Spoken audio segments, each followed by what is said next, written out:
이제 우리가 중화공업을 얘기를 하려면 이게 세계 정세를 우리가 또 무시할 수가 없습니다. 자, 우리는 자꾸 막 네팔도 북다 이렇게만 생각하지 마시고 세계 정세가 어떻게 움직였는데 우리는 어떻게 대응을 했나 하는 이런 생각을 항상 염두에 두고 우리의 이 생각의 이 범위를 좀 세계적으로 확대하실 필요가 있어요.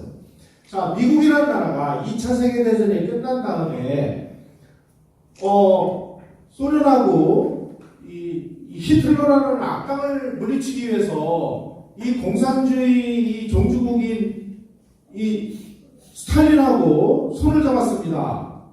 그래서 이제 막 복잡해진 거예요, 이 세상이. 그래서 미국에서는 무슨 이야기까지 나왔냐면 그 이전까지만 해도 이 공산주의 스탈린 이건 아주 흉악한 놈이니까 이게 나쁜 놈이야 뭐 이렇게 선전을 하다가 어느 날 이게 이제 스탈린이 동맹국이 되니까 야 우리가 알고 보니까 이 스탈린 이 친구가 그다지 나쁜 놈이 아니야. 그래가지고 막 스탈린을 막 칭찬해주는 캠페인을 벌여야 되는 상황이 벌어졌어요.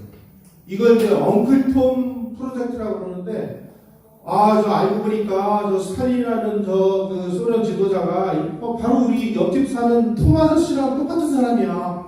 그래가지고 공산주의 나쁜 거 아니야 뭐 이런 식으로 이제 얘기를 하다가 2차 세계대전이 끝난 다음에 보니까 공산주의를 수출하기 위해서 자기네들이 점령한 나라를 전부 공산화시켜버리는 거예요. 야 알고 보니까 이게 진짜 흉악한 놈이네. 야 이런 너 말이야 이제부터 한 방이라도 더 이 자유세계를 침범하면 너희들이 전쟁이야. 이제부터는 우리가 공산주의를 공세해버리겠어. 이게 1947년 3월 12일 날 트루먼 독트린. 자, 트루먼 독트린을 선언한 다음에 이제 냉전이 시작이 돼요. 그래가지고 전 세계에 공산주의가 자유세계를 침범하나 안 하나 이제 세계의 경찰 역할을 수행을 하기 시작합니다. 그런데 세계 경찰 역할을 하면 돈이 얼마나 많이 들겠어요. 그러다 보니까 1960년대에 들어가지고 미국 경제가 점점 어려워지다 보니까 세계 경찰 역할을 더 이상 수행하기 어려운 상황까지 온 거예요. 그때가 언제냐? 1969년입니다. 여러분 아폴로 11호라고 이 기억나십니까? 인간이 달에 처음 착륙을 한 닐 암스트롱 뭐 이런 사람이 이제 달을 착륙했다가 이제 착륙선이 태평양에 이렇게 떨어집니다. 이때 이제 미국 항공모함이 가서 이 우주인들을 귀환을 해가지고 왔는데 바로 항공모함 안에 닉슨 대통령이 타고 있었어요.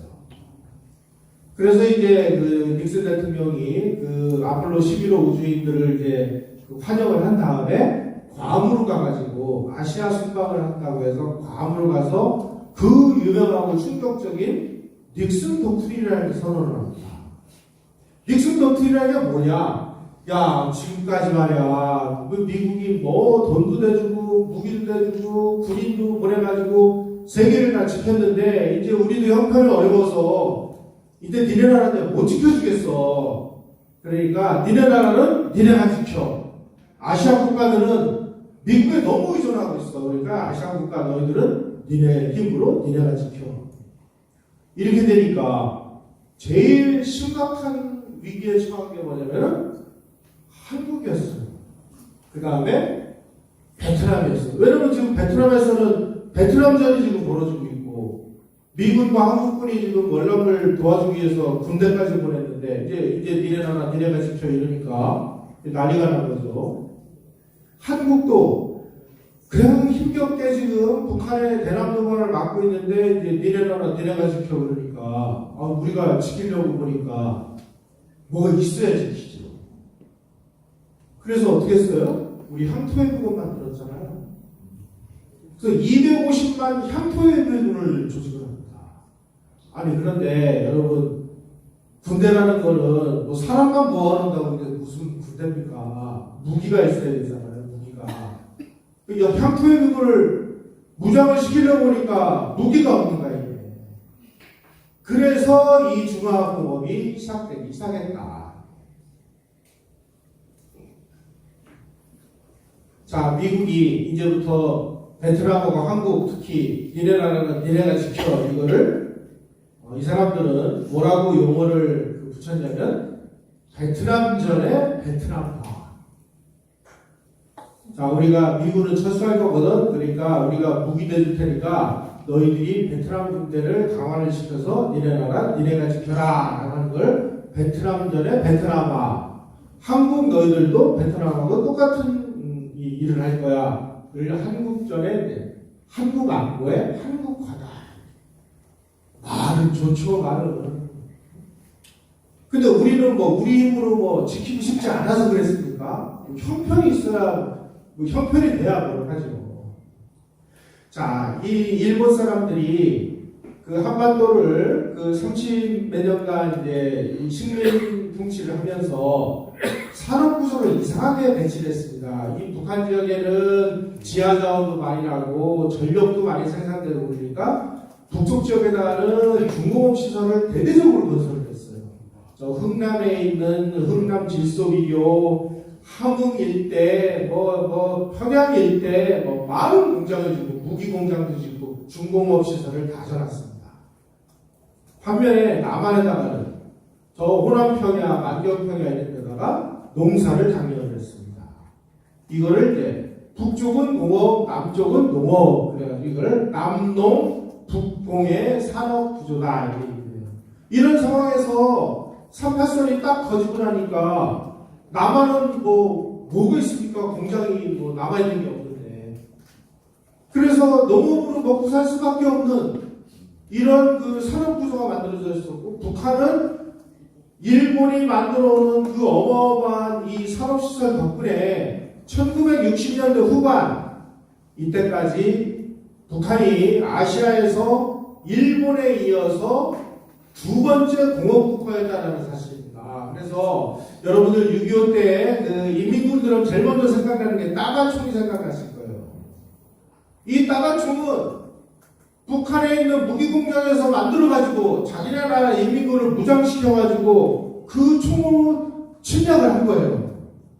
우리는 무슨 총 하나만 만들 수 있는 무슨 공업시설이 있어야 뭐를 만들죠. 이런 상황이 1960년대 말에 우리가 닥친 겁니다.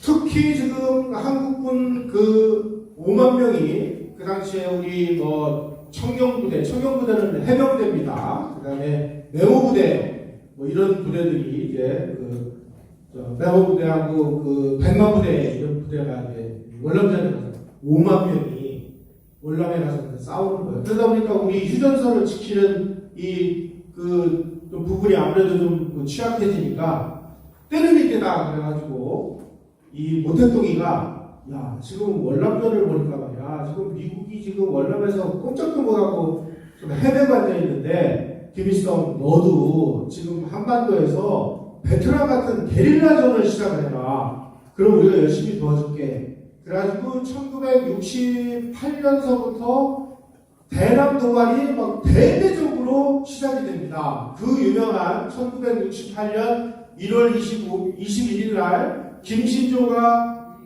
청와대 바로 그 근처까지 왔죠. 자원 터널까지. 그게 이제 1·2 사태입니다. 그러고서 이틀 후에 그 동해안 지역에서 미국 정부 수집함인 푸에블로를 납치를 했어요.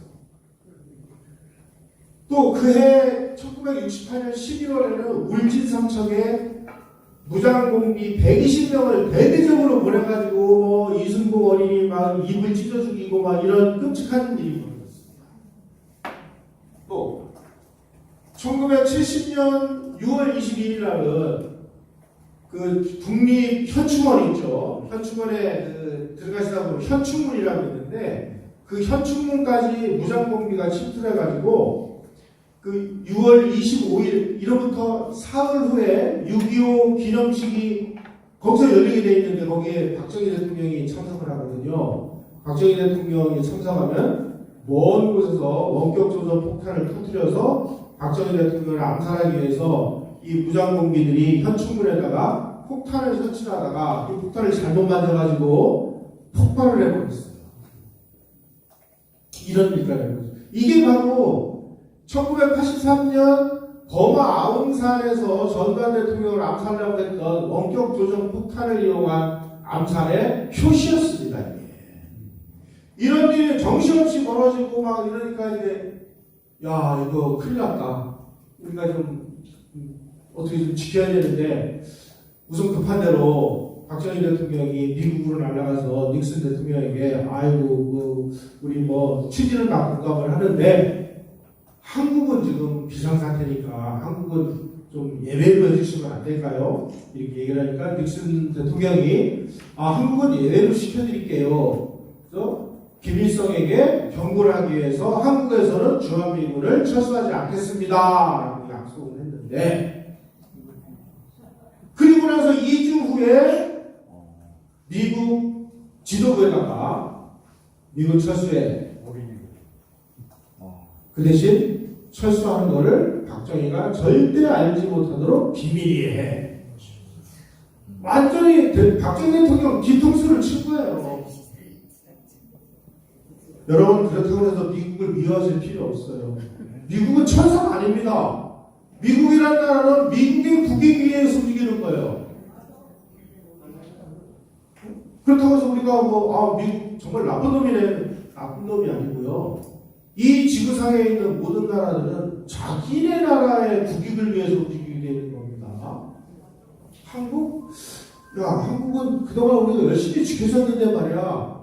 우리가 이렇게 지금 형편이 어려워졌는데 어려운 상황에서 우리가 계속 이 나라를 지켜줘야 되는 이유가 뭐야? 그럴 때 많은 미국의 유권자들이 이제 한국은 그만 지켜줘. 그러면 안 지켜주는 거예요. 자, 이런 상황을 대통령이 당했다고 생각해보세요. 야, 그러면 미국 왜 약속을 어기지? 이렇게 앉아있으면 그건 대통령이 아니죠. 지금 나라가 지금 백척간대 위기에 섰는데. 자, 미국이 한 번만 이런 게 아닙니다. 그리고 나서 이제 미 제7사단을 한국의 그 정부하고 아무런 협의도 없이 7사단을 빼내버렸어요. 그러니까 이제 한국이 이제 난리가 난 거죠. 야, 철수 안 한다 그러더니 왜 약속을 안 지키는 거야? 하고 막 확인하니까, 한국을 또 이제 달래기 위해서 에그뉴 부통령이라는 분이 에그뉴 부통령인데, 한국으로 와서 박정희 대통령하고 심각한 회담을 합니다. 그리고 박정희 대통령하고 회담에서 자, 우리 7사단을 이제 뺐으니까 더 이상의 강구는 없다. 이 2사단은 계속 주둔시키겠다 하고 약속을 했어요. 그런데 그렇게 약속을 하고 발표를 해놓고 이제 대만으로 가는 비행기 안에서 에그뉴 부통령이 내가 말은 그렇게 했는데 사실은 앞으로 5년 내에 모든 주한미군은 다 철수할 거야.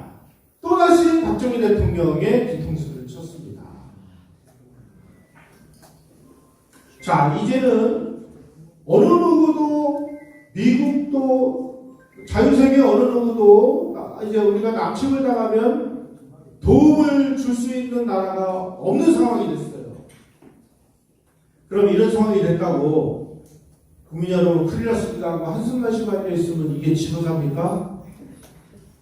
지도자라는 건 뭐예요? 국민들 생명과 재산을 지켜주는 게 그게 국가고 대통령의 임무입니다. 그래서 국가비상사태를 선포하고 10월 유신을 선포해요. 자, 이런 그 국제적인 배경을 모르고 그 박정희라는 사람이 말이야 10월 유신을 선포해가지고 헌법도 자기 맘대로 뜯어고치고 국회의원의 3분의 1도 막 자기가 지명하고 이거 완전히 독재자야 막 이게 욕을 해요. 그런데 사정을 알면 이렇게 해도 안 하면 지금 이 나라는 누가 지키냐 말이에요. 이 교과서를 집필을 한 이 나쁜 그 XX들 이런 사람들을 없애버리기 위해서 선생님께서 그 지능형 폭탄을 그때 만드셨어야 되는 거예요. 확 해가지고 깨끗이 청소를 했어야 되는 건데, 참. 10월 요새를 왜 했느냐? 나라를 지키기 위해서 한 거니까. 나라를 지키려면 지금 미국이 철수한다 그러니까 향토해역을 만들었어요. 향토해역을 만들어가지고 무장을 시키려고 하니까 무기가 없어. 야, 무기 만들자. 그래가지고 ADD에다가 연구를 해가지고 국산 무기 만들어. 그래가지고 이제 M1 소총, 카빈 소총, 수류탄, 대전차 지뢰, 박격포 이런 걸 이제 만들었어요. 그래서 시제품을 만들어서 쏘니까 잘 나가고 잘 맞아요. 그런데 시제품을 개발하는 거하고 이거를 양산을 하려면 엄청난 이제 철이 필요한데, 그때 우리나라에 철을 생산해서 무기를 만드는 이 특수한 강철을 생산하는 이러한 제철소가 한 군데도 없었어요. 야, 이거 큰일 났다. 어떻게 해야 되냐. 아니, ADD에서 무기는 우리가 이제 미국제 그걸 학술용어로는 리버스 엔지니어링이라고 하는데, 대부분의 후진국들이 다 그럽니다만은 선진국에 있는 무기를 갖다가 다 분해를 합니다. 분해를 하면 부속이 되잖아요. 이 부속을 그대로 치수를 재요. 그래서 조금씩만 변형을 해가지고 설계도를 해가지고 우리가 이 모형을 깎아요. 깎아가지고 조립을 해. 그러면 이제 개발을 할 수 있는 거예요. 개발해야 돼. 이거를 생산을 해야 되는데 철이 있어야 생산. 자, 이제 철을 만들기 위해서 포항제철을 만들어야 되고 특수강 산미 특수강 이런 그 특수한 강철을 만드는 이런 그 제철소를 만들려면은 지금부터 10년의 세월과 100억 달러에 달하는 어마무시한 돈이 필요해요. 투자를 해야 됩니다.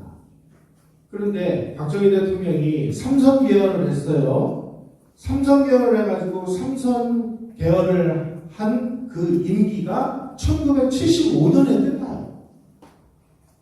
자, 내가 지금 막 그 방위산업 중화공업을 시작을 해도 75년이면 다 끝나는데 이제 앞으로도 그 7년 8년을 더 투자를 해야 되는데, 그 다음 그 대통령으로 당선이 유력한 사람이 누가 있냐면 김대중이었습니다. 김대중이라는 사람은 박정희 대통령하고는 정반대의 이 대한민국을 말아먹기 위해서 태어난 인간 아니겠어요? 맞습니다. 저는 간첩 1호가 김대중, 김영삼이는 간첩인지 아닌지 잘 모르겠고, 김대중은 이건 제가 보기에는 두 번째는 이제 노 머시기고, 세 번째가 이제 문 머시기 그래가지고 이제 이 3대 그 간첩이 있죠. 자, 그러면 김대중이가 만약에 당선이 되면 이 사람은 뭐라고 주장을 했냐면 대중경제론이라는 걸 이제 발표했습니다. 대중경제론의 핵심이 뭐냐? 야, 박정희가 수출주도 공업화 전략이라고 해서 난리를 치고 있는데 무슨 놈의 수출주도냐? 내수 위주로 돌려. 내수 위주로. 그래서 우리 국민부터 먹고 살아야 돼. 그 다음에 공업화 웃기고 있네. 공업은 무슨 공업이야, 어른들. 농업을 장려해, 농업을. 그 대신 이제 우리가 집도 줘야 되고 그러니까 시멘트 정도는 우리가 공업화를 해야 돼. 이걸 이제 내포적 공업화라고 합니다. 학자들이 좀 일부러 이걸 어렵게 용어를 쓰는데, 한마디로 얘기하면 시멘트 산업을 제외한 공업은 필요 없으니까 농업을 해라, 농업을. 이런 게 김대중의 대중경제론이에요. 자, 김대중이가 하는 대로 하면 지금까지 박정희 대통령이 만들어 놓은 수출주도 공업화 전략 다 엉망진창이 되고, 수출 다 스톱이고 공업화 다 스톱이에요. 중화공업 웃기는 소리야. 아니 중화공업을 해가지고 우리가 무기를 만들어가지고 우리 군인들이 지키면 인민군이 남침해 올 때 인민군 많이 죽잖아. 그러면은 우리가 적화가 늦게 되잖아. 이거 안 되는 거야. 우리가 무기 만들면 안 되는 거예요. 자, 이런 놈이 당선되면 대한민국은 어떻게 돼? 망하는 거예요. 그럼 내가 어떻게 해야 되냐? 내가 1975년에 내가 임기 만료 때 나라가 망하든 말든 나 몰라. 나 그냥 은퇴해서 행복하게 살 거야. 이게 옳으냐? 아니면 비상한 방법이라도 동원해가지고 일단 자주국방을 위한 중화학법을 완성을 해서 우리가 만든 우리 무기로 우리 스스로 나라를 지킬 수 있는 이런 나라를 요거로도 먹더라도 만들어 놓는 게 옳으냐? 여러분들은 어떤 길을 택하겠습니까? 박정희의 길. 그래서 박정희를 독재자라고 얘기하는 거예요. 제가 말씀드렸죠? 독재자는 나쁜 게 아닙니다. 나쁘다고 우리가 인식을 할 뿐이지. 지금 이런 상황에서 국가 지도자라는 사람이 해야 될 역할과 의무와 이게 뭐예요? 국민의 생명과 재산을 지키기 위해서 당분간이지만 약간의 민주주의적인 기초와 개인의 자유 일부를 유보시켜서라도 나라부터 구해놓고 보자. 그게 중화학공업화 선언이라는 겁니다. 자, 이 에그뉴 부통령이라는 사람이 와가지고 이때 이제 박정희 대통령 뒤통수를 다 치고 나니까 자기도 양심은 있을 거 아니에요? 그래가지고 박정희 대통령하고 우리 국가지도부 사람들에게 뼈 있는 충고를 한마디를 합니다. 내가 미국 부통령으로서 전 세계 전략을 가만히 보니까 미국이란 나라는 자유진영 국가들이 침략을 당했을 때 농업국가는 공산화가 돼도 아무런 피해가 없다. 그런데 공업국가, 특히 중화공업국가가 공산화가 되면 그 중화공업 시설로 무기를 만들어서 공산진영이 강화가 된다. 그러니 중화공업국가는 미국이 어떠한 희생을 치르더라도 지켜준다. 무슨 얘기예요? 당신들 빨리 중화하고 해. 그래야 미국이 지켜주는 거야. 다시 말씀드리면 미국이 지켜주지 않으면 안 되는 가치 있는 나라를 빨리 만들어라.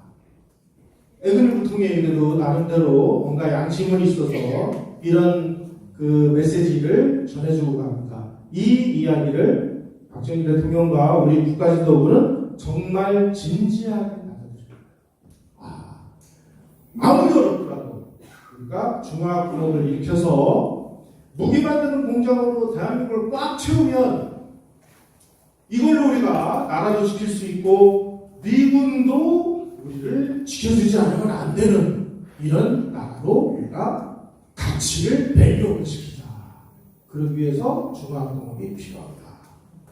그래서 우선 급한 대로 예비군을 무장시키기 위해서 70년 8월 6일 날 아까 말씀하셨듯이 국방과학연구소 ADD라고 얘기를 하는데 연구소를 이제 개소를 하고 여기에다가 국산무기를 개발을 하되 지금 1시가 급하니까 마치 번개치듯이 빨리 만들어라. 그래서 이 국산무기 개발 사업의 암호명이 번개사업이었어요.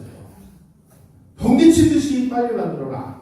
그래가지고 이 ADD 계신 분들이 퇴근도 못하고 그냥 사무실에다가 야전 침대를 펴놓고 그때서부터 그냥 정신없이 이제 그야말로 번개불에 통 튀어먹듯이 개발을 합니다. 뭐뭘 했느냐? 애만소총, 카빈소총, 기관총, 60mm, 80mm 박격포, 3.5인치 로켓 발사기, 대인지뢰, 대전차지뢰 8가지를. 그때 고생 많이 하셨을 겁니다. 그래서 이제 태릉하고 해운대에서 시범 사격을 했는데 미국제 무기보다 더 잘 맞는 거예요. 왜냐하면 미국 무기 이런 거는 이제 개발한 지 이미 몇십 년 됐으니까 그걸 우리가 싹 리버스 엔지니어링을 하면서 조금 더 현대화시켰기 때문에 개발했는데 이게 50발, 100발 쏠 때는 괜찮았는데 한 500발쯤 쏘니까 막 총신이 달라지고 포신이 깨지는 이런 일이 벌어진 거예요. 철이 없으니까.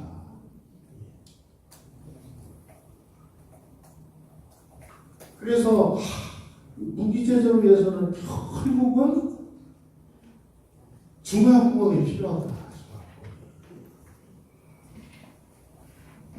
다시 말씀드리면 우리는 지금 이렇게들 알고 계실 거예요.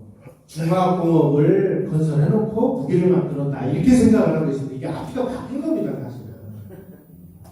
우리는 방위산업을 위해서, 다시 말씀드리면 자주국방을 위한 무기를 만들기 위해서 중화학공업을 시작한 거예요. 이게 전후좌우를 정확하게 아셔야 중화학공업이 왜 필요했는지가 더 절실하게 다가오는 거예요. 한국은 무기를 만들기 위해서 중화학공업을 건설했다. 아까 말씀드린 이 사과형 수류탄이라고, 이게 미군이 만든 계란형 수류탄입니다. 아마 여기 계신 그 분들 중에 고등학교에서 대학교 갈 때 체력장 이런 걸 시험을 보셨을 겁니다. 체력장 종목 중에 10m 왕복 달리기, 수류탄 투척, 1000m 구보 이런 과목이 있습니다. 이게 왜 그러냐? 10m 왕복 달리기는요, 여기서 포탄 터지면 재빨리 피해가지고 목숨을 구하라고 하는 소위 말하는 순발력을 기르기 위해서 한 거예요.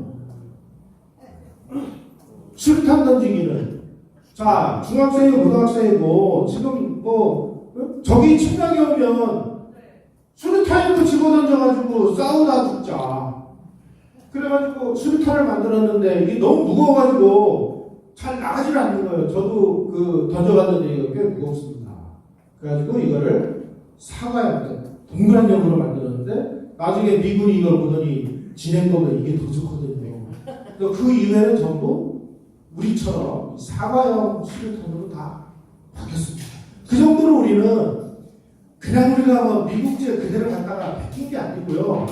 이런 창의적인 아이디어들을 이 무기를 만드는 이 ADD에 계신 분들이 전부 애국하는 마음으로, 특히 M1 소총 같은 거는요 굉장히 무겁습니다. 그리고 총신도 길어가지고 우리 한국인들이 이 M1 소총을 가지고 구보를 한다거나 장거리 이동을 할 때 이 무거워가지고 굉장히 고통스럽고 힘들었어요. 그래서 어떻게 하면 이거를 한국인의 체형에 맞게 계속 개량을 하느냐. 근데 나중에 이게 이제 K1, K2 소총이 됩니다. 요즘은 우리 군인들 보면 개머리판이 이렇게 탁 접히고 굉장히 가벼운, 그리고 명중률도 훨씬 좋은 K1, K2 소총, 그 다음에 기관총 이런 걸 다 우리 체형과 지형에 맞게 다 개발을 해서, 이게 뭐예요? K 방산이에요, 이게.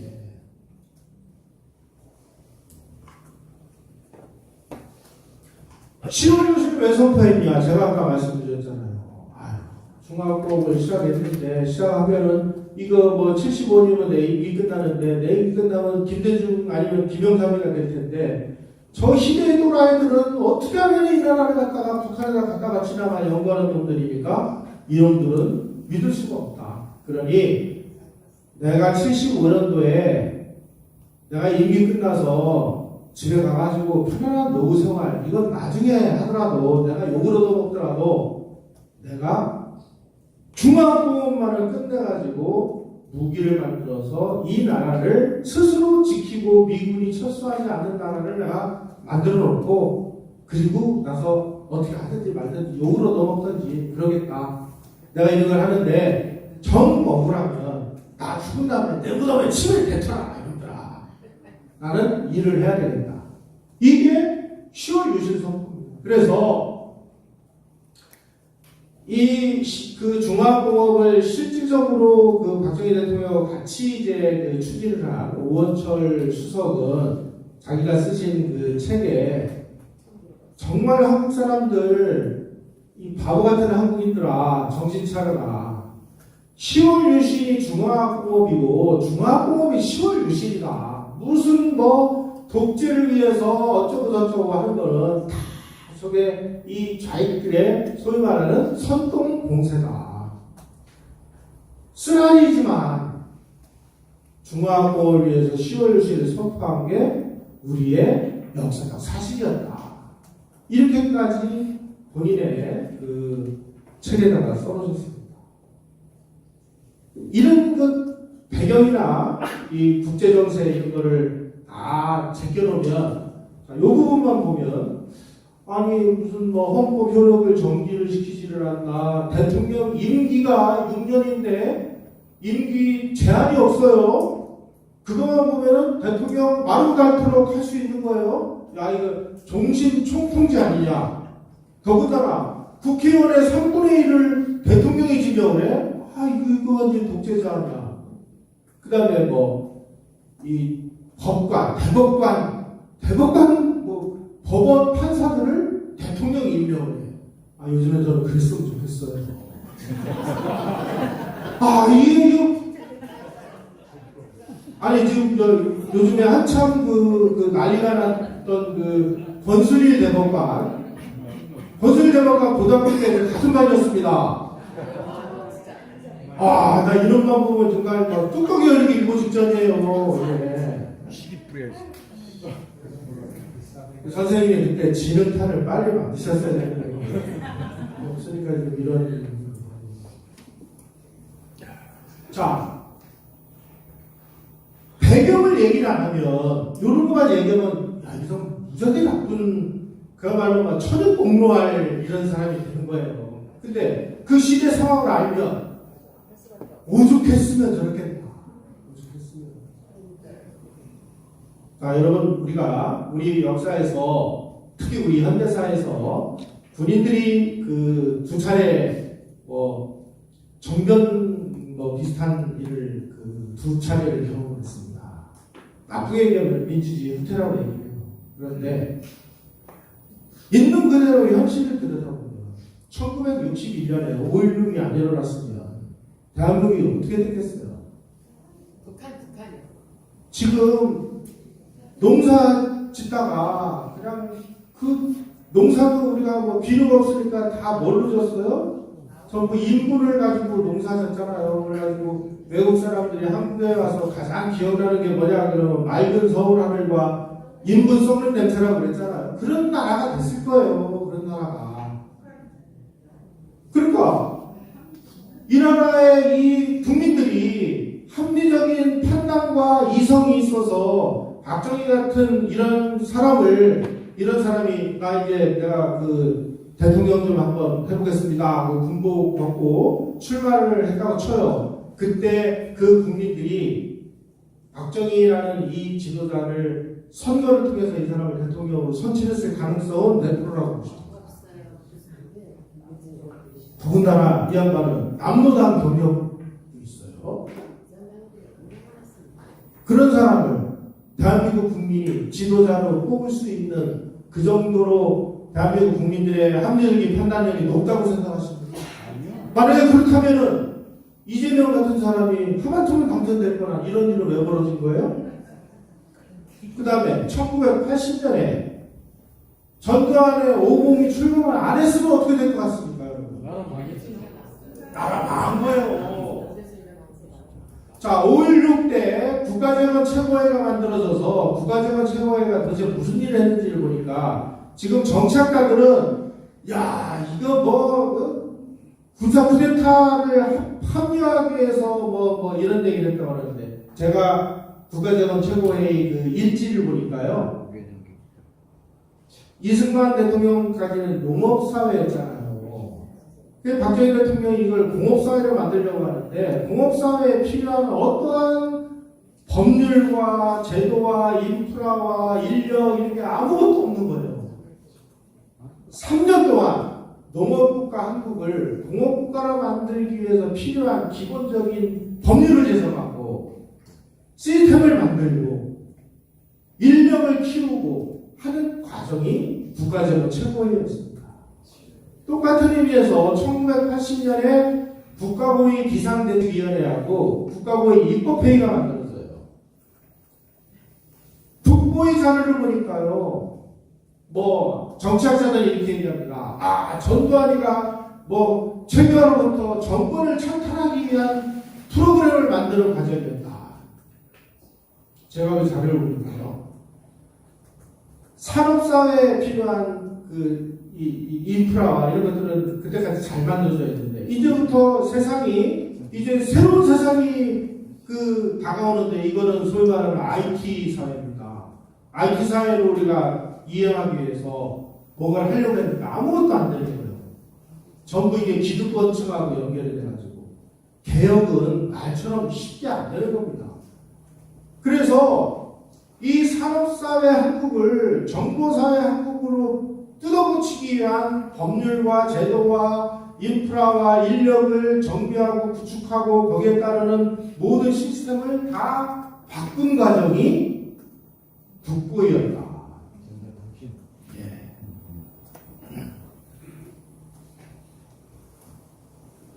그래서 청와대에다가 중화학공업 추진단을 만들어가지고 이제 중화학공업을 막 만드는데, 중화학공업을 만드는 기본 목적이 뭐예요? 방위산업이죠.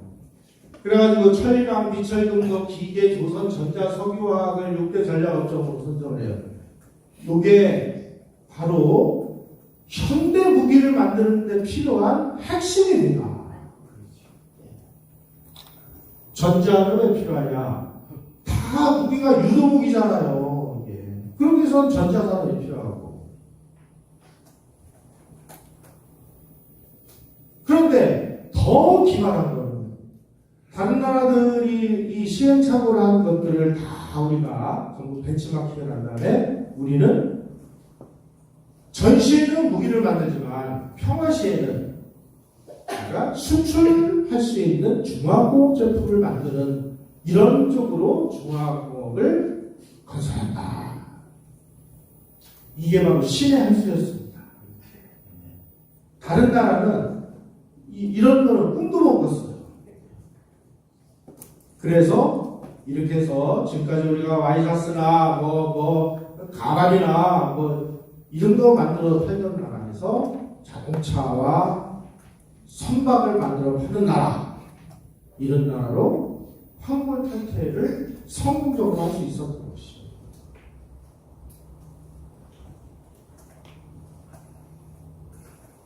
박정희 대통령이 본인이 이렇게 얘기합니다.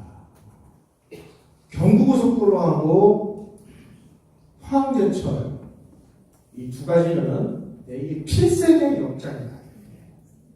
필생의 역작이라는 건 뭐냐? 다른 사람은 절대로 해낼 수 없는 일이라는 뜻이에요. 지금 포항제철을 우리가 건설한다고 하니까 국제 전문가들이 한국 같은 나라에서 무슨 제철소를 만들어 사다 쓰면 되지. 쟤네들 말이야 분명히 저거 제철소 만든다고 해서 정치자금을 뺏기 위한 이 쇼일 거야 이게. 그러지 말고 우리 말 들어. 외국 거 사다 써. 온갖 그냥 이런 유혹을 다 뿌리치고, 왜 박정희 대통령이 포항제철에다 목숨을 걸었느냐? 아니 방위산업을 하기 위해서 총환자를 만들려고 해도 특수검증이 필요하잖아요. 쇠붙이가 있어야 뭘 하죠. 그래서 쇠붙이 없으면 방위산업은 이게 존재할 수가 없는 겁니다. 우리가 무슨 조선시대나 이런 데 살았으면 그때도 대장간에서 이런 거 하는 이런 걸 해가지고 무슨 몇 개나 만들겠어요. 그래서 이 포항제철을 만들므로 인해서 우리나라 중화공업이 단숨에 세계 최고 탑 수준으로 올라갔죠.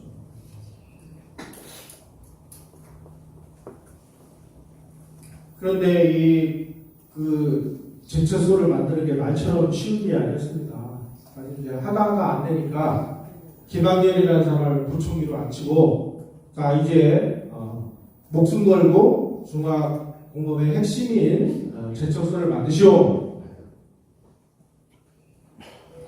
정책은 김학렬 부총리에게 맡기고 포항제철의 실제 건설은 박태준에게 맡깁니다. 여러분, 박태준이라는 분에게 왜 박정희 대통령이 포항제철 건설을 맡겼는지 아시는 분 계세요? 육사세 때 네, 육사세 때. 육사세 때 교관이셨다면서요? 예. 그 교관하고 포항제철하고 무슨 관계가 있어요? 그 전에 공격을 한번 맡겨봤는데 네. 진짜 공격을 했잖아요. 이거 장기적 소질이 있다. 땡!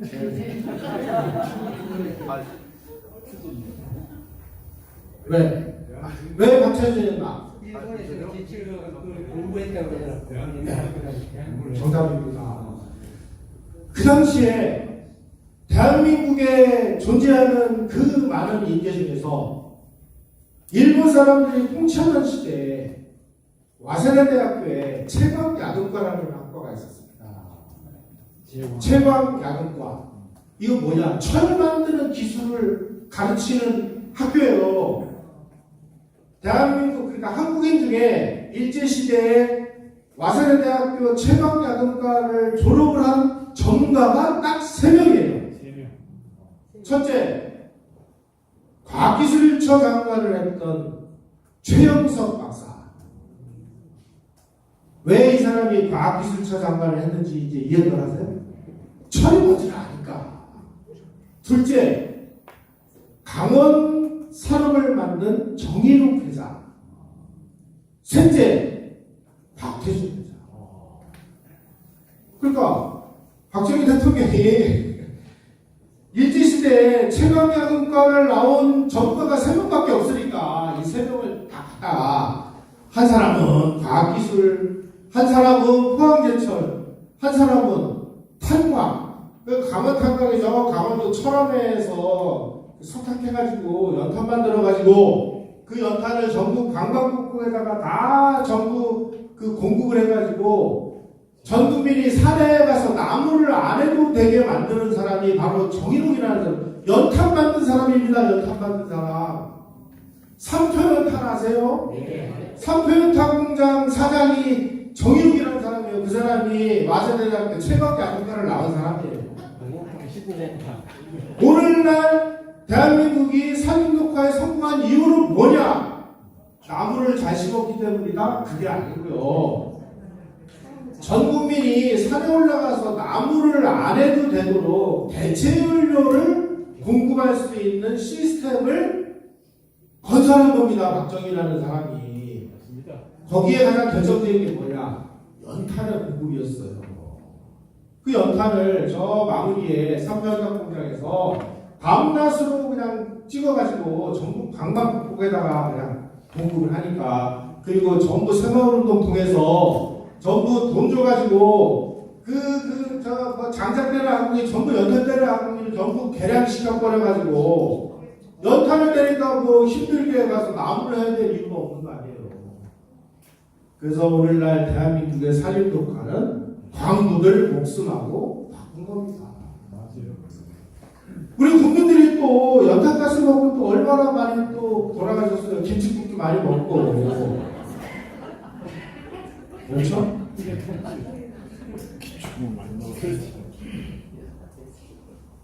자, 이렇게 해서 포항제철을 만드는데, 포항제철이 김학렬 부총리가 요게 이제 요 사람들이 대한민국의 이 철강의 그 설계도를 그린 사람입니다. 이게 제철 사업 전담반이라고 하는 건데, 요게 김학렬 부총리고, 이 사람들을 딱 모아놓고 한 얘기가 뭐냐면, 불철주야 종합제철만 생각하다. 일을 하다가 안 되면 한강에 가서 빠져주거라. 박태준 회장가 뭐라고 얘기했어요? 일을 하다 안 되면 좌양자 해가지고 영일만에 투신하라. 똑같은 얘기 하는 거예요. 그래서 우리 기술자들이, 우리의 기술진이 포항제철, 초현대식 포항제철 103만 톤 공장을 우리가 설계했습니다. 외국이 설계해준 게 아니에요. 자, 그러면 여기 있는 이 사람들이 어떻게 설계를 할 수 있었느냐? 여기 있는 사람 중에 거의 대부분이요. 이승만 대통령 때 이승만 대통령이 철강 유학생을 뽑아가지고 독일로 철강 유학을 보냈던 사람들이에요. 다시 말씀드리면 박정희 대통령 시절의 포항제철은 이승만 대통령이 길러낸 이 철강 인재들 덕분에 성공을 했다. 그 중에 한 사람이 이제 김재관 박사라는 분인데 그분이 제가 살아계실 때 제가 열심히 인터뷰를 했는데 이승만 대통령 때 철강 유학생을 뽑는다고 해서 시험을 봐서 합격을 했어요. 그래가지고 이제 경무대로 가서 돌을 받아가라. 그래가지고 이제 경무대로 갔더니 이승만 대통령이 야, 이 아가들아, 참다운 국가의 독립은 제철소를 만들어서 우리 힘으로, 우리 기술로 철강을 만들어야 진짜 독립이다. 우리는 절반밖에 독립 안 된 거다. 철강을 빨리 만들기 위해서 여러분들이 가서 한시도 다른 그 일에 신경 쓰지 말고 빨리 기술 배워가지고 돌아와서 제철소 줘라. 그 꿈이 이때 실현이 됩니다. 이 사람들 거의 대부분이 소위 말하는 이승만 키즈들이에요. 그래서 우리가 우리 역사를 자꾸만 이렇게 단절을 시켜서 생각하지 마시고 이승만 때 깔아놓은 이 수많은 투자들이 박정희 시대에 와가지고 꽝 하고 대폭발을 했다. 그 중에 하나가 포항제철입니다. 특히 우리 포항제철을 만드는데 일본 사람들의 도움이 결정적이었습니다. 이 아리가 도시이코라는 분이 신일본 제철 기술 부분인데 한국이 설계도 가지고 왔다고 그래서 이 사람은 일본에서 아주 유명한 철강 전문가인데 그래서 그런 걸 가져왔겠거니 또 보니까 어이쿠 이게 뭐야? 이대로만 하면 성공하겠구나. 그래서 이 아리가 도시이코라는 사람이 일본 정부를 설득해서 이 정도면 한국은 충분히 성공합니다. 우리가 도와줍시다. 라고 적극 나서서 대일 청권 자금을 받아서 우리가 철강 공장을 질 수 있게 도움을 준 사람이 이 아리가 도시이코라는 사람이고 이 사람이 또 우리가 제철소를 포항에다가 질 때 기술 고문으로 한국으로 와요.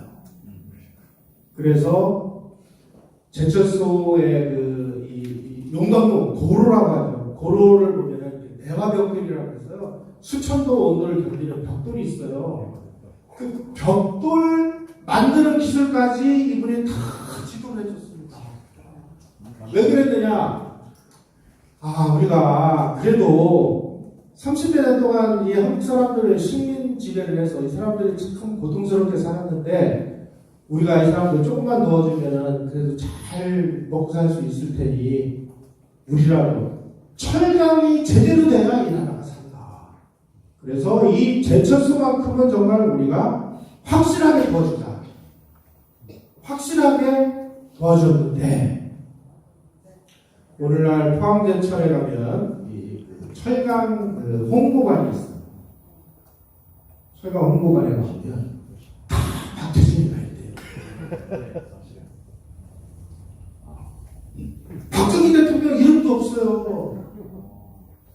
아니 이런 인간들이 이런 배은망덕한 인간들이 다 있냐고요. 이 사람들이 도움 준 거, 정말 그때 일본이 우리한테 이런 도움 줘서 우리가 빨리 일어나가지고 대한민국 이렇게 산업화 건재하는데 참 고맙다.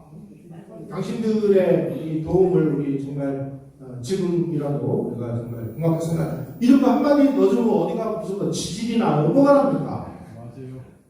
이런 거는 다 지워버렸어요.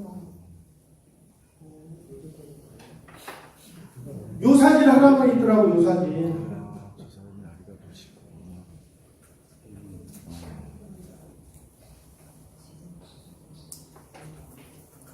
1973년 6월 8일 날 이제 그 화인식이라고 해서 이제 용광로에다 불을 붙이는 겁니다. 그 용광로에 불을 붙이는 장면이 비용계좌의 신문에 실렸는데 거기에 이런 대목이 나와요. 일본, 한국의 포항제철의 기술 지도를 위해서 왔던 일본의 기술자들이 한국 사람들이 막 세물이 막 활동을 쏟아져 오니까 막 만세를 부르면서 애국가를 불렀는데 자기네들도 다 애국가를 따라 부르기 시작했대요. 일본 기술자들도 함께 한국 애국가를 불렀다. 그 광경은 특별했다. 기술자로서 만족스러운 일을 할 수 있었다. 인생의 하이라이트였다. 일본 엔지니어들이 이 정도로 한국을 도와준 사실을 우리가 밝히면 어디가 변합니까? 다행히 2011년 12월 12일이 우리나라 이 무역에 있어서 아주 기념비적인 날입니다. 수출 수입량 합쳐서 1조 달러를 돌파했어요. 그때 우리 정부가 1조 달러를 기념하기 위해서 그때 우리에게 결정적인 도움을 준 외국인들을 세 분을 선정을 해서 이 세 분에게 동탁산업훈장을 추천했는데 그 중에 한 분이 아리가 도시입니다. 또 한 사람은 현대 포니를 디자인을 한 주세페 주지아노라고 하는 이탈리아의 자동차 디자이너. 또 한 사람은 우리나라에다가 그 컨테이너선을 만드는 기술을 준 스코틀랜드의 그 선박 기술자인데 제가 이름을 좀 잊어먹었습니다. 이제 머리가 좀 나빠가지고 세 사람이 동탁산업훈장을 줬어요. 그나마 뭐 그래도 고마움을 표시를 할 수 됐죠. 이때서부터 막 철이 쏟아져 나오니까 대한민국의 이제 방위 산업은 날개를 달기 시작한 거예요. ABB에서 만든 막 이런 그 설계도 갖다가 이제 마구 찍어내는 겁니다. 특히 우리 이 방위 산업은 특별한 게 뭐냐면은 정말 저는 이 부분이 기발했다고 보는데 무기라는 거는요 다 분해놓고 보면 그냥 부속일 뿐이에요.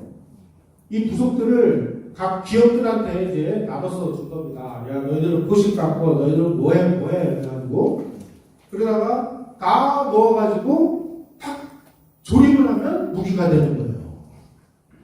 막 이제 그 부품을 만들다가 이제 부품은 됐고 이제 산업을 위한 걸 만들어.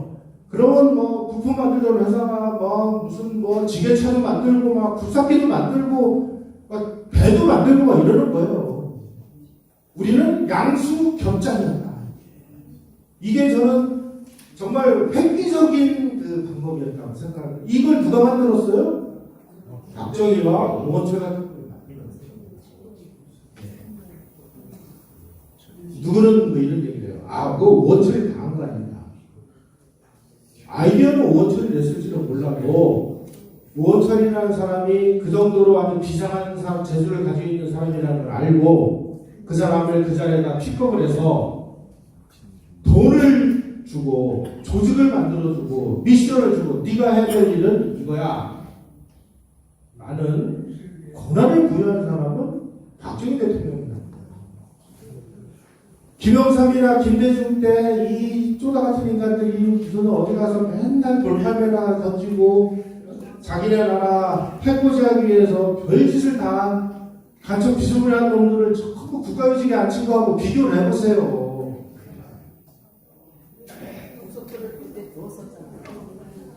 자, 왜 우리가 중화하고 파라고 계속 얘기를 하느냐? 아니 우리가 야 우리 지금 방위산업 막 세게 하고 있어. 그러니까 너희들 막 정신 차려 이렇게 얘기하면 주변국에서 다 긴장하지 뭐. 아 니네 그 방위산업 열심히 하면 누가 줍니까? 우리가 용어를 잘 선택해야 됩니다. 일본에서는요 우리는 전력증강이라는 얘기를 무시로 사용을 해요. 이건 외교적으로 이런 용어 함부로 사용하면 안 됩니다. 일본에서는 뭐라고 표현을 하는지 아십니까? 방위력 정비예요.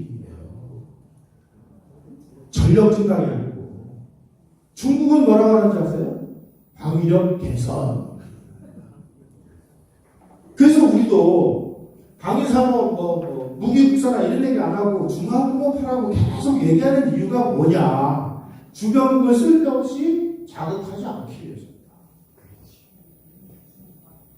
이 정도로 박정희 대통령은 저기서 다 내다보고 그 방향을 이렇게 가르마를 타주는 그런 합리적인 리더십을 가지고 있었다는 것이죠.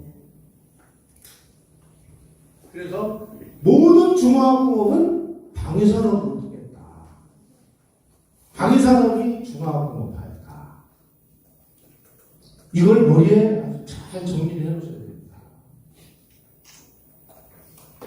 그리고 그 당시 이제 우리는 지금이야 뭐 우리 그 기술 수준이 엄청나게 올라와 있었습니다만 그 당시에는 우리가 자동차를 한 대를 만든다고 치면 엔진 만드는 기술이 어디 있어요?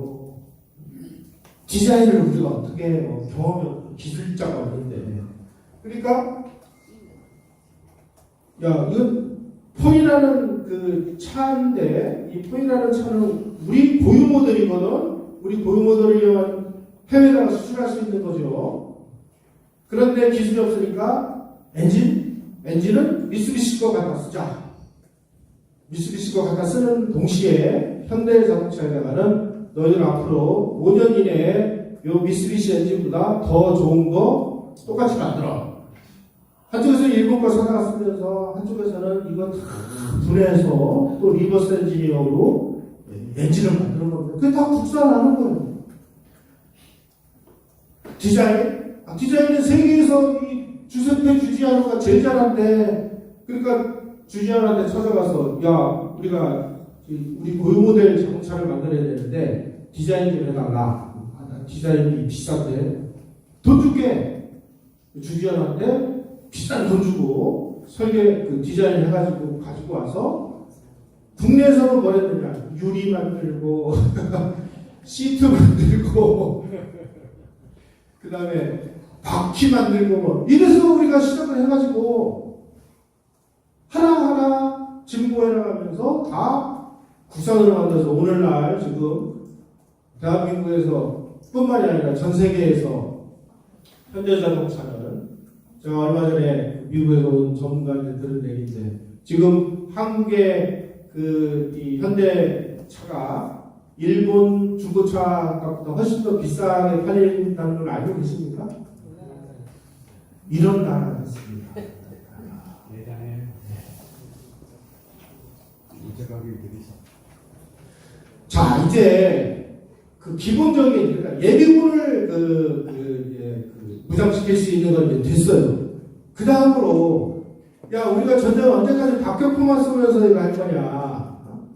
저 평양을이랑 한 번에 아주 아작을 낼 수 있는 이런 그 미사일이 필요하다. 그래가지고 이제 그 72년 12월 26일 날 미사일 개발하다 비밀 지령을 내립니다. 75년까지 사거리 200km의 국산 지대 미사일 개발하라. 그러니까 또 ADD에서 이제 막 완전히 비상이 걸렸죠. 그래가지고 그 좀 늦어졌죠 이게 78년도에 백분 미사일. 이게 충청남도 저 안흥이라고 해서 거기에 우리 그 미사일 발사 시험장이 있습니다. 거기서 이제 이 그 백분 미사일이 발사되는 장면이에요. 네. 보충 설명을 드리면, 예. 저때 제가 이제 거기 있었는데, 예. 박 대통령을 지하 빵가로 들어가셔서 관람을 하시라고 그랬어요. 혹시 또 몰라서요? 그렇죠. 터지 처음 쏘는데 어디로 날아갈지도 모르고. 그랬는데 끝까지 고집을 하시고 야외에서 관람을 하시더라고요.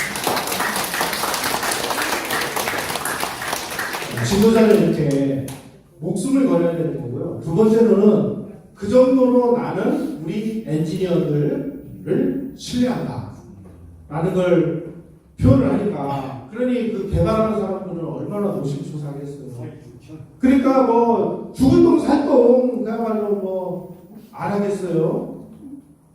그래서 우리가 만드는 게 바로 이 백분 미사일입니다. 자, 이것만 가지고도 더 안심이 안 돼. 그래서 그 다음으로 우리가 한 거는 야 미군이 철수하면 우리 핵 개발한다.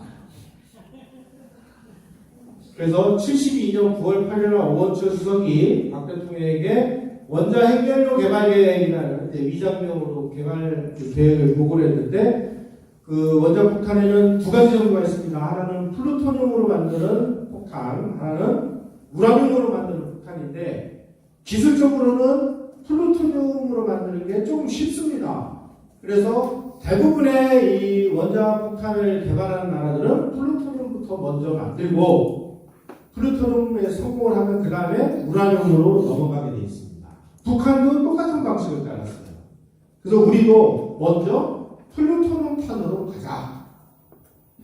그리고 핵무기를 개발하기 위해서는 이제 그 고순도 그 핵연료, 핵 폭탄 연료, 플루토늄 때문에 가시게 됐어요. 예. 그거는 그 원석에 있는 그 캔두형 중수형 원자로 해서 그 사용 핵연료를 꺼내서 이걸 재처리해서 얻는다. 그래서 연간 200kg 정도를 우리가 확보를 하자. 그래서 이제 시작을 합니다. 그래가지고 15억에서 20억 달러 정도, 소요기간은 6년 내지 10년. 그래가지고 제일 먼저 이제 기술자들을 전 세계에서 불러모읍니다. 그래서 주재양 박사를 그 스카우트를 해가지고 이분을 통해서 해외에 있는 한국인 과학자 20명을 유치해서 핵폭탄을 개발해요. 이건 어디서 했냐? ADD에서. 그래, ADD가 뭐 하는 데냐? 괜히 뭐 대전기계창이라고 붙인 게 아닙니다, 이게.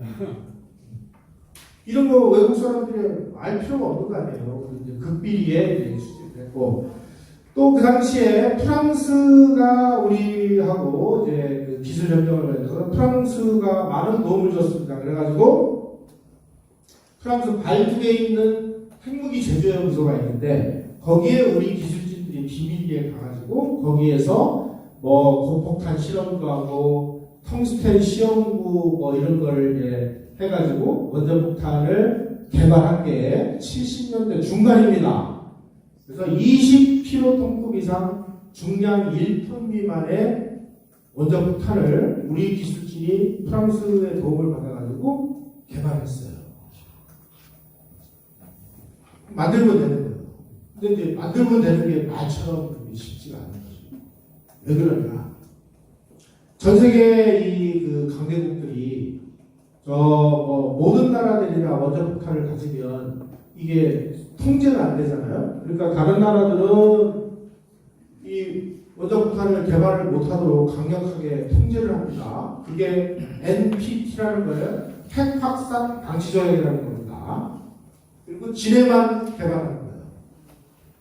그래서 자기네들 그 개발하지 말라고 하는데 개발하면 어마어마한 불이익을 줍니다. 경제 봉쇄를 하고 뭐 이런 그 엄청난 압력을 가하는데 과연 우리가 이 원자폭탄을 어떻게 할 거냐 초기에 관심사였습니다. 그래가지고 막 중수령 그 원자로를 도입을 하고 뭐 이런 과정을 미국들이 지켜보니까 이거 지금 한국이 장난이 아니구나. 뭐 미국 정보기관이 어느 정도 눈치를 챘겠죠.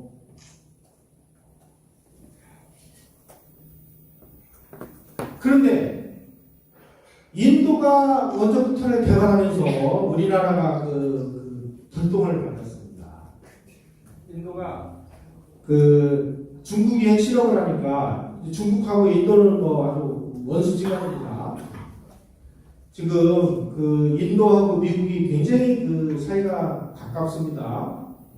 왜 가까우냐? 이거 국제 관계로 보면 중국이 자꾸 뭐 미국하고 뭐 맞짱뜨겠다고 저렇게 나오니까 인도하고 미국이 서로 손을 잡고 인도가 엄청난 그 핵 능력을 가지고 있습니다. 그러니까 중국 열차에서 까불면 뒤통수를 인도가 그냥 망치로 후려가기는 이런 역할을 하고 이게 국제관계라는 게 있대요. 그래서 인도가 이 핵 개발을 하니까 야 이거 큰일 났단 말이야. 이거 이러다가 이제 이 핵 고비가 풀리면 이게 이제 골치 아프다. 그러니까 지금 핵무기 개발하려고 하는 나라 어디야? 하다 보니까 한국이 있는 거예요. 한국 너희들 개발하지 마. 압력이 들어오는 거죠. 74년 11월 24일 날 슬라이더 주한미국 대사라는 사람이 좀 큰일 났습니다. 한국이 프랑스하고 손잡고 열심히 개발하고 있는데 건데 그라나도는 이거 금방 개발될 것 같습니다. 그럼 어떻게 해야 돼요? 미국 입장에서는 자기네 어떤 그 국익에 의해서 자기 입장에서 막으려고 하는 거고, 우리는 우리의 국익이 있으니까 우리는 우리의 국익에 의해서 핵무기를 개발하려고 하고, 그러니까 미국의 국익과 우리의 국익이 충돌할 수밖에 없는 이런 상황이 된 거죠. 그럼에도 불구하고 프랑스가 우리에게 제철의 기술을 넘겨주기로 했습니다. 그러니까 한국에다가 계속 압력을 하는데도 불구하고 한국은 이걸 포기할 의사가 없으니까 갑자기 지미 카터가 프랑스 대통령하고 회담을 해가지고 프랑스 지스카르 데스텐 프랑스 대통령에게 압력을 넣어가지고 프랑스가 나 우리 기술 못 주겠어, 이런 로 인해서 우리의 이 개발은 제철의 기술이 없으면 뭐 원료를 얻을 수가 없으니까 실패합니다. 자, 여기서 끝났느냐? 여기서 끝났으면 박정희 대통령이 아니죠. 그런데 박정희 대통령이 어쨌든 이때 프랑스하고 뭘 하려고 하다가 프랑스가 이제 거절하는 바람에 실패를 합니다. 그때 이 도널드 그레그라는 사람 이름 많이 들어보셨을 거예요. 이 사람이 이제 미 CIA 서울 책임자인데, 이 사람이 자기 임기가 끝난 다음에 미국으로 귀국을 해서 아주 의미심장한 인터뷰를 했습니다. 이런 얘기를 했어요. 박정희 대통령이 그 당시에 핵을 포기를 안 했다면 쿠데타가 일어나가지고 박정희 정권이 종식됐을 것이다. 다시 말씀드리면 박정희 대통령이 끝까지 핵 개발을 포기를 안 하면 군부 쿠데타를 일으켜서 박정희 정권을 뒤집어 엎으려고 했다. 박정희 대통령이 그걸 알고 핵을 포기한 거죠.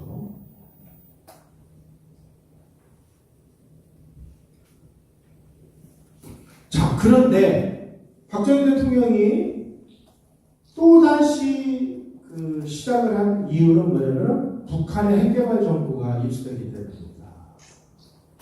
북한도 1970년대부터 핵물리학자들을 소련으로 보내고 중국의 미사일 개발자들을 보내가지고 북한도 개발을 하려고 했고, 야, 이거 그냥 놔두면 이거 큰일 나겠구나. 미국이 아무리 반대를 하더라도 우리의 국가 안보를 위해서 어쩔 수가 없구나. 그래가지고 다시 핵개발을 시작을 했는데요. 이번에는 조금 방법을 바꿉니다. 자, 지난번에는 프랑스로부터 제철의 기술을 도입하려고 하다가 프랑스가 이제 기술 안 줘 그러니까 우리가 뭐 할 방법이 없었잖아요. 그러니까 이번에는 박정희 대통령이 야, 제철의 기술도 우리가 하자. 그리고 요 결정을 한 지 얼마 있다가 이런 휘호를 썼다고 해요. 다시 말씀드리면 박정희 대통령도 내가 핵을 개발하려면은 내 목숨을 걸지 않으면 안 되겠구나, 이런 휘호를 썼다고 합니다. 여기서부터는 이제 의견들이 조금씩 갈립니다. 그래서 뭐 시작을 했는데 우리가 결국 뭔가 기술이라든지 이렇게 안 돼서 박정희 대통령이 한다고만 하고 사실상은 뭐 거의 그냥 뭐 방치했다라는 그런 주장이 있고, 일부에서는 아니다, 겉으로는 포기한 것처럼 하면서 실질적으로는 개발을 진행을 했다. 이 두 가지가 이렇게 의견들이 좀 갈리는데, 저는 박정희 대통령이 개발을 계속 한 게 맞다고 봐요. 왜냐하면 72년 12월 1일 날 핵연료 개발 공단을 만들고 그리고 화학처리 대체 사업이라는 걸 시작하는데 이게 사실은 재처리 공장을 연구하는 프로젝트였습니다. 그 다음에 그 기기장치 개발 사업이라는 거를 또 진행을 했는데 요거는 뭐냐면은 연구용 원자로를 우리 기술로 만들어서 연구용 원자로를 돌려가지고 거기에서 나오는 사용 해결을 얻어서 재처리를 하기 위한 요 두 가지를 진행을 하거든요. 이게. 그래가지고 원래 계획에 의하면 79년에서 81년 사이에 요게 완성이 돼가지고 우리나라는 1981년이나 82년 국군의 말에 퍼레이드에서 우리 원자폭탄을 세계가가 딱 그 개발해놓으라라고 선언을 하고 박정희 대통령이 나는 퇴임을 하겠다 이렇게 이제 계획을 하고 있었는데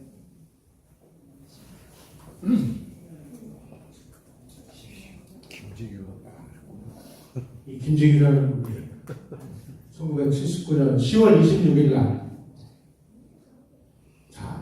연구용 원자로를 만들어서 사용 해결을 얻어가지고 이거를 재처리를 하면 우리 플루토늄을 얻게 되는 겁니다. 그러면 뭐 폭탄 만드는 거죠. 그래서 우리가 해결요금 공장 이런 거를 그 공개하기 이전까지 미국은 전혀 노출을 못했습니다. 그런데 해결요금 공장을 우리가 만들었다라고 발표를 하니까 이때서부터 막 그야말로 미국에서 이 핵 문제와 관련된 최고 전문가들이 한국으로 막 날라와가지고 가르치는 거예요. 그래서 이 당시에 뭐 오건철 박사를 비롯해서 뭐 엄청난 한국에 이 관련된 사람들이 전부 이제 집중 마크를 당하고 하는 그런 기록들이 좀 나옵니다. 자, 여러분 여기서 우리가 참 이 미국이라는 나라를 우리가 이해를 할 필요가 있습니다. 미국 입장에서 볼 때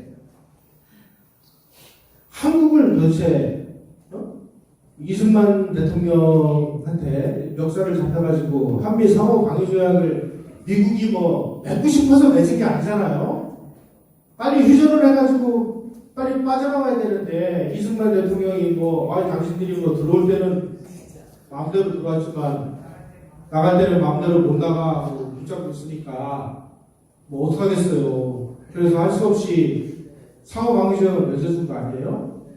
근데 맺어주고 나서도 뭐 주둔비 뭐 하면 뭐 도와줘야 되는데 밑빠진 독에 물 붓기고 그러니까 미국 입장에서 보면 야 이거 한국을 우리가 언제까지 지켜줘야 되는 거야.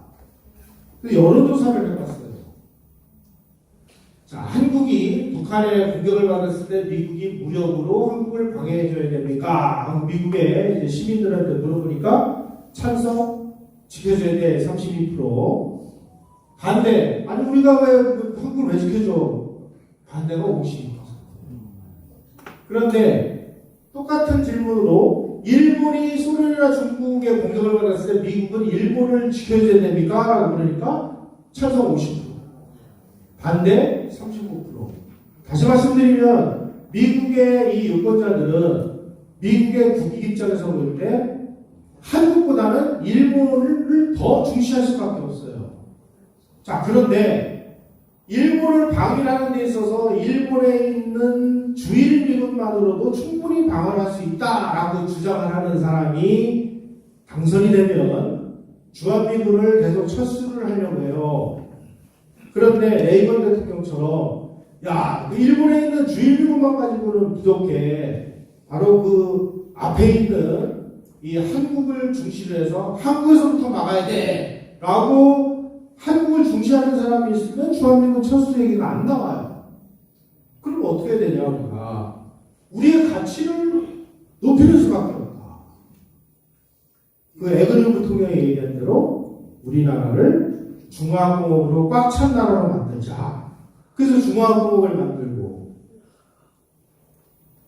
핵폭탄까지 만들면 이제 완벽하게 되는 건데 미국 입장에서 보면 아니 너희들 중화공업까지는 우리가 익스큐 수가 되는데 꼭 그 핵무기까지 만들어야 되냐. 여기에는 이제 미국과 한국의 국익이 서로 부딪히는 거죠. 자, 이런 그 미국의 입장과 한국의 입장이 서로 다를 때 어떻게 해야 되느냐. 참 이게 외교적으로 정말 우리 한국이 가지고 있는 가장 큰 어려움이기도 합니다. 어쨌든 박정희 대통령은 에그뉴 부통령의 그 조언대로 한국을 중화공업으로 꽉 찬 나라로 만드는데 성공을 했습니다. 그 결과 어떤 일이 벌어졌느냐.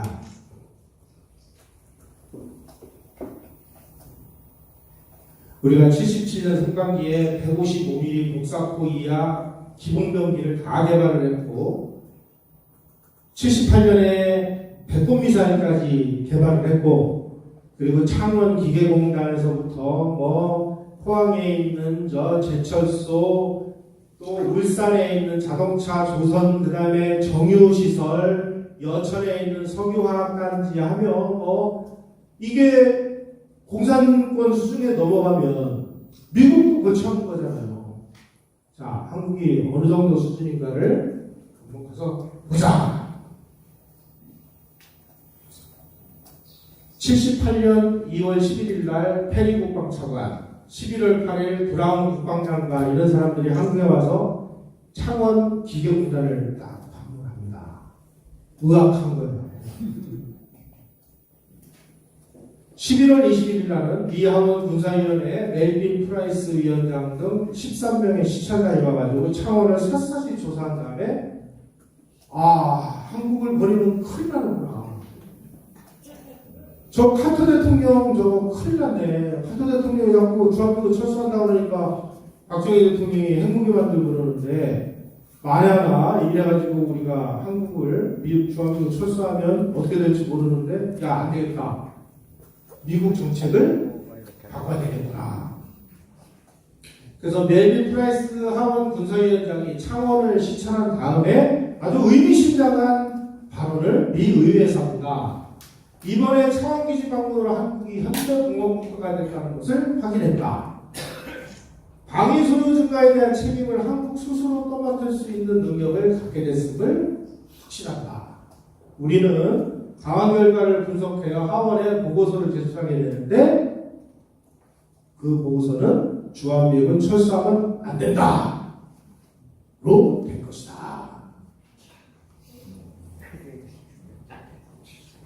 이 하원 군사위원장이면 하원 의원 그 정책을 결정하는 사람이니까 이 사람 말대로 된 겁니다. 그래서 카터 대통령이 와가지고 박정희 대통령하고 싸움을 했지만 79년 6월 30일 날 박정희하고 정상회담을 한 20일 후인 7월 20일 날 카터 대통령이 한국 주한미군 철수 안 해. 이렇게 선언을 한 겁니다. 다시 말씀드리면 박정희 대통령은 우리의 실력으로 주한미군의 철수를 막아낸 겁니다.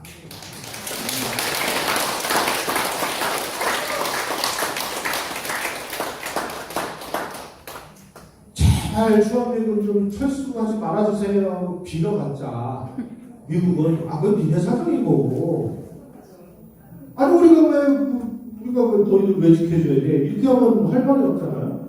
박정희 대통령은 그래? 우리 이렇게 만들어놨거든? 너희가 안 지켜주면 이거 다 공산권 애들한테 넘어갈지도 몰라. 너 어떡할 건데?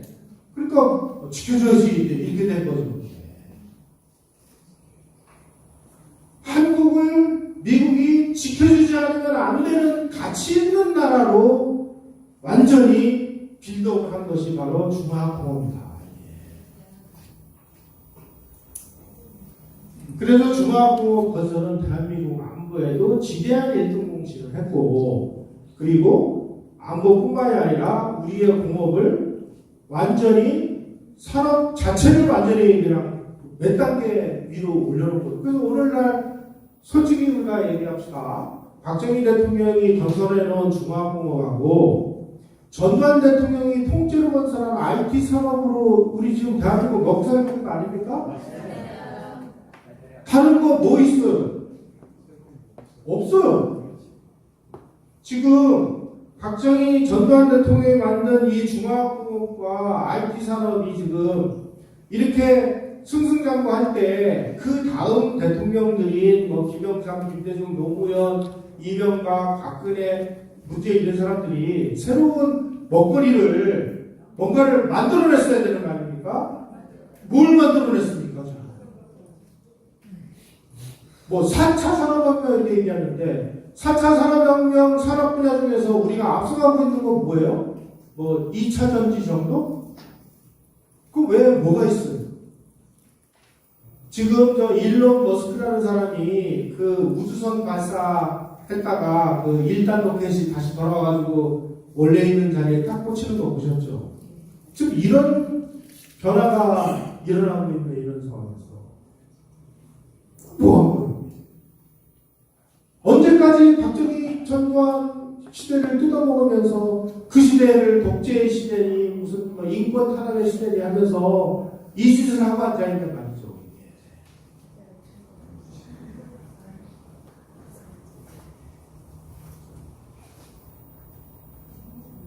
그래서 1979년에 농축하고 제철인 부분을 제외한 다른 모든 부분에서 원자력 기술을 자리에 성공했어요. 이게 박정희 대통령 시대에 만들어 놓은 이런 그 기술을 전두환 대통령 시대에 그대로 이어가면서 전두환 대통령이 보니까 1980년에 우리가 제2차 석유위기를 맞아가지고 나라가 완전히 지금 거덜날 판이 됐습니다. 79년, 80년에 우리가 80년 우리나라가 경제성장률이 마이너스 5.7%였습니다. 물가가 32%가 올랐어요. 우리가 해외에서 밀려 차관을 못 갚아가지고 나라가 지금 부도나가게 생긴 이런 상황이 됐습니다. 자, 이런 상황에서 나라를 지키려면 어떻게 해야 돼요? 미국하고 타협할 수밖에 없잖아요. 자, 지금 우리가 이런 상황인데 우리 좀 살려달라. 그때 미국이 그러면 너희들 우리가 뭐 방위산업 이거는 우리 상관 안 해. 근데 있잖아 원자폭탄 그 다음에 원자폭탄을 실현하려는 운반 수단인 미사일 이건 우리가 좀 껄쩍지근하거든. 자, 이런 상황이라면 전두환 대통령은 어떤 판단을 했어요? 그래서 1980년 들어서 ADD가 완전히 작살이 납니다. 아마 선생님이 제일 잘 아실 거예요. 왜 그랬느냐? 야, 이 전두환이라는 놈이 말이야, 뭐 우리나라에 한국이로 완전히 작살내기로 작정을 해서 그래. 이렇게 얘기하는 사람은 바보고요. 나라부터 살려야 되는데 미국하고의 이 관계를 언제까지 극단적으로 몰고 가서 얻을 것도 없이 우리가 바람 끝에서 뭘 할 수 있겠냔 말이죠. 그래서 전두환 대통령은 할 수 없이 잠시 ADD에 있는 이 미사일, 그 다음에 원자폭탄 기술, 이걸 전부 해산을 시킵니다. 그리고 나서 원자력 산업은 방향을 틀었어요. 야, 미국이 폭탄은 못 만들게 하는데 그 대신 그러면 우리는 원자력 발전소를 국산화하자. 제가 원자력 그 연구 원장을 했던 장인순 박사를 인터뷰를 했는데 장인순 박사가 이런 얘기를 하십니다. 원자폭탄과 원자력 발전소 중에 뭐가 더 어렵습니까? 이렇게 했더니 이 원자력 전문가인 이 장인순 박사가 원자폭탄은 이 원자력이 가지고 있는 이 에너지를 한 번에 팡 하고 터뜨리는 거고 원자력 발전소는 그 에너지를 인간이 필요할 때마다 조금씩 꺼내 쓰는 기술인데 한 번에 팡 하는 거는 70년 전에 만든 기술이야. 이거 누구나 다 안다. 근데 우리가 필요할 때 통제하면서 꺼내 쓰는 기술은 쉽지 않다. 다시 말씀드리면 이런 얘기입니다. 우리가 원자력 발전소를 국산화를 하면 원자폭탄은 언제든지 우리가 원할 수 있을 때 만들 수 있다. 그래서 전두환 대통령은 원자폭탄을 만드는 대신 원자력 발전소 국산화를 시작을 해서 오늘날 그 모델이 지금 전 세계로 지금 수출되는 거 아니겠어요? 그 좌파들은 뭐 어떻게든지 이승만, 박정희, 전두환으로 이어진 이 소위 말하는 이 근대화 혁명 시대를 엿보이기 위해서 먼 짓을 다 하는 인간들인데 오죽하면 전두환 대통령이 그 박정희 대통령이 그 애지중지 그 키워놓은 그 인재들을 다 내보냈겠습니까?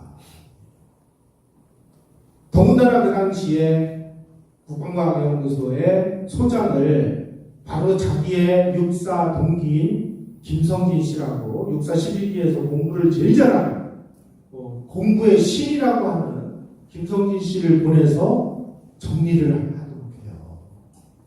저는 보다 더 원대한 계획이 있었다고 봅니다. 우리는 원자폭탄을 포기하는 조건으로 원자력 발전소 국산화를 성공시켰습니다. 그러면 김정일은 뭐 한 거예요? 배신자.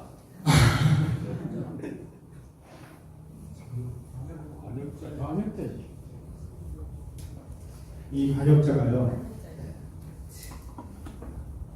요즘에 와가지고 민주화 몇 살이에요. 말 같지 않은 소리 하지 마세요. 그거 진짜 말도 안 됩니다. 진짜. 가첩이죠, 가첩. 미국 지정받은 가첩. 정말 이렇게 우리가 가치가 전도된 시대에 살고 있습니다. 이런 엉터리들을 이겨내고 우리 역사가 어떤 과정을 거쳐서 여기까지 왔는지를 알려면 눈을 부릅뜨고 공부하는 수밖에 없습니다. 여기 잡으셨어요. 진짜 우리 그 시대의 이 지도자들이 이 나라를 살려서 우리 국민들의 생명과 재산을 보호하고 어디 나가서 무시당하지 않는 그런 국민이 될 수 있도록 정말 이런 개인의 그 희생을 감수하면서 앞장섰기에 이런 결과가 나온 거 아니겠습니까?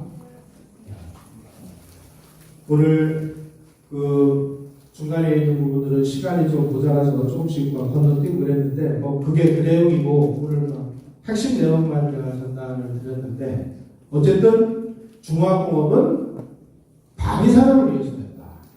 단지 한국은 그냥 무기 만드는 공장을 때려진 게 아니라 평화시에는 중화공업 제품을 만드는 양수 격장의 산업 구조를 만들었다. 이것이 우리의 오늘날 번영에 결정적인 도움이 된다 하는 걸 기억하시면서 오늘 제 강의 이것을 마치겠습니다. 고맙습니다.